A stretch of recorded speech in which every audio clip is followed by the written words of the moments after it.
Selamat pagi, Shalom. Kalau kita lihat dalam kehidupan kita itu, hati dan pikiran kita sering dia tidak nyambung. Sehingga kadang-kadang kita jadi sedih, takut, kecewa, dan banyak hal-hal yang lain kita alami. Tetapi ada kabar baiknya, hati dan pikiran kita itu ternyata yang menentukan mereka jadi apa enggak adalah bukan hati kita, bukan pikiran kita, tapi perkataan kita. Contoh begini, waktu kita lagi sedih, coba mulai perkatakan, aku bergembira karena Tuhan. Jadi kebenaran yang kita ucapkan lewat mulut kita lah yang akan menuntun hati dan pikiran kita. Maka dikatakan dalam Alkitab, lidah kita itu seperti setir daripada kapal yang besar. Jadi kita mendarat apa enggak tidak tergantung perasaan atau hati kita, tapi tergantung yang kita ucapkan. Contoh seperti ini. Coba dibayangkan bahwa hakim itu bapak saya di pengadilan. Dia bapak saya. Tentu kami ada ikatan emosi, kami dekat.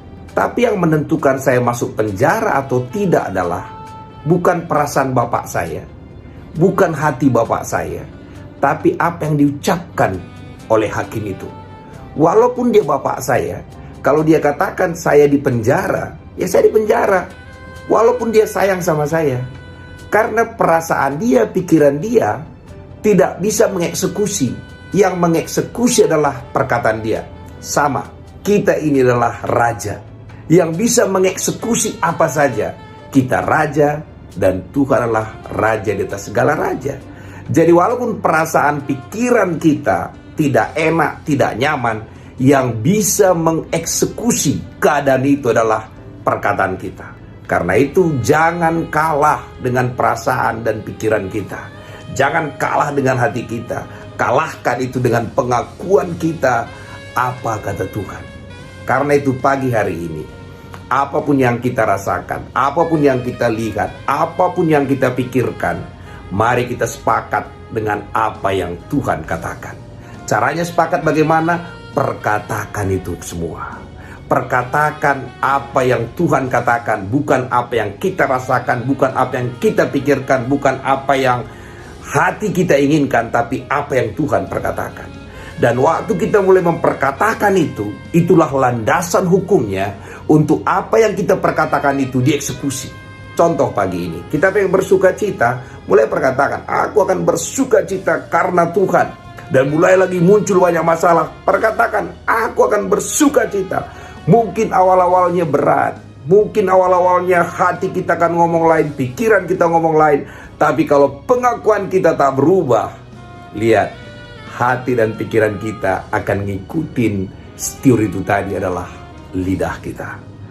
Dan ini berlaku dalam segala hal. Kekhawatiran, sedih, sakit, dan sebagainya.